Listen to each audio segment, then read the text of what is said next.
you can have a tank for free and you don't even have to watch this video.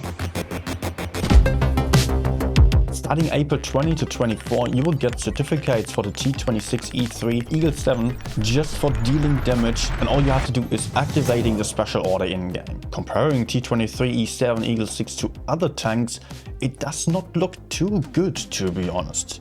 Just having a look at these stats, it doesn't have the best accuracy, doesn't have the best DPM, doesn't have the best mobility. But seeing the win rate, it is still beating the competition. So how is that possible? First of all, it's got a pretty high alpha damage, pretty high damage per shot for a medium tank. And also the main point about this tank, it does have armor that is very similar to a heavy tank. It is really well armored in the front, on the hull, and also on the turret. But don't expect you're invincible, you can still get penetrated. With this kind of features, it is kind of a heavium, basically a mixture of medium and heavy tanks, and can just fulfill each or the other role. Also, it's got some very special feature, more about that in a second. In order to play this tank really well, you just need to go hull down. What that means is you just show your turret and just show that little part of your turret that allows you to see the enemies right in front of you, and not more than that. Like this, all that the enemies can see is your huge red gun mantlet and the small weak spots all around that. So with that in mind, you can actually get quite aggressive on the enemy mediums and don't have to be too afraid of them. Getting into trouble? Well, you can speed boost the heck out of there. Yeah, you heard that right, this tank does come with a special speed boost consumable, which is really quite helpful, and it does allow you to just run from tricky situations and also push into isolated targets. Just keep in mind, don't use the special speed boost at the start of the game, rather keep it for the end. Then if you have to run away, it can be super helpful, and also if you want to go for a push, this speed boost can make a fast tank out of this slow behemoth, allowing you to just easily circle some enemy heavy tanks. For the low tier enjoys and especially the newcomers to the medium tank playstyle, the T27E3 Eagle 6 is certainly a great choice for winning games.